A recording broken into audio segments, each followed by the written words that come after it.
Dans le cadre de la campagne solidaire pour le progrès social organisée par le Fonds national de promotion des services sociaux FNPSS et l'ONG Mutota, sous le haut patronage de son Excellence Félix Antoine Tshisekedi Tshilombo, président de la République, chef de l'État.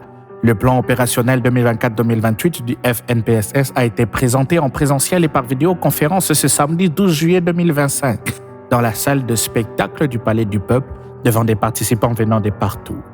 Il y avait des évêques, des députés nationaux et provinciaux, des sénateurs, des conseillers communaux, des agents de l'État, des mandataires publics, des bourgmestres, des scientifiques, des secrétaires généraux et des délégués de la société civile et du secteur privé, ainsi que les agents du Fonds national de promotion et des services sociaux.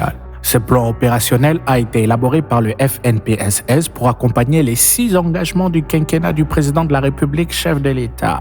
Cette activité a été mise sous les auspices de l'honorable premier vice-président de l'Assemblée nationale, le professeur Jean-Claude Tshilombo, et la participation active de l'honorable Clotilde Kapinga Mulumba, ambassadrice du PUDC et ambassadrice de la campagne solidaire pour le progrès social, lancée en décembre 2024. L'administrateur directeur général du Fonds national de promotion et des services sociaux, FNPSS, en sigle, Maître Alice Mirimo-Kabeti, a expliqué en quelques mots, après l'intervention des différents acteurs, le rôle central et stratégique que jouera le FNPSS dans l'exécution de ce plan opérationnel en ces termes.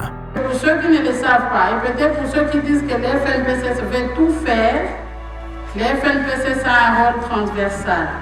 Du fait que dans son objet social, qui est bien décliné dans son décret fixant ses statuts, le FNPSS mobilise et gère le financement, mais l'action elle-même, l'action sociale, elle est menée par les autres ministères sectoriels tels que l'emploi, l'éducation, la santé, et le fonds est là pour mobiliser le moyen pour que l'État soit le premier à intervenir pour sortir la population de la précarité. Donc ne vous en faites pas, ce n'est pas nous qui irons donner le repas aux enfants. Nous donnerons les moyens aux intervenants. Voilà où est-ce que même se situe l'indice national de la vulnérabilité sociale, parce que ça sera le moyen pour savoir qui est vulnérable et qui est dans le besoin.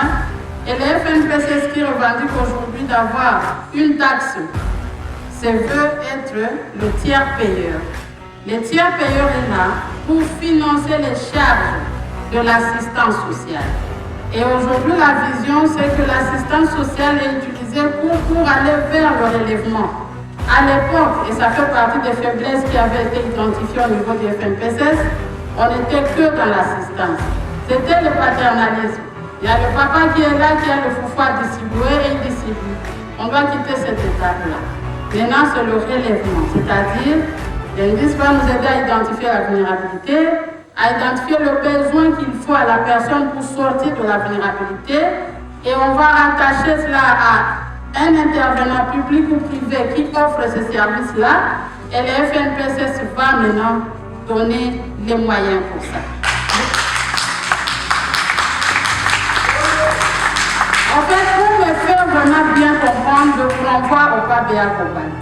Le PABA Cobalt, c'est l'exemple type de l'intervention du FNPSS. Si vous arrivez au ministère de l'Agriculture, ils sont au PABA Cobalt parce que c'est l'agro-business. Vous arrivez au ministère de l'Enseignement, ils sont au PABA Cobalt parce que c'est eux qui sont en train de construire des écoles. Si vous arrivez à la santé, ils sont au PABA Cobalt parce que c'est eux qui construisent les. Vous allez avec le ministère des PME, ils sont pas bien parce que c'est eux qui vont m'aider à organiser les PME.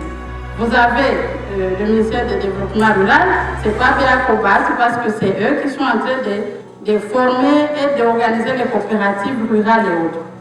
Ça, c'est l'exemple, c'est un exemple d'un projet que le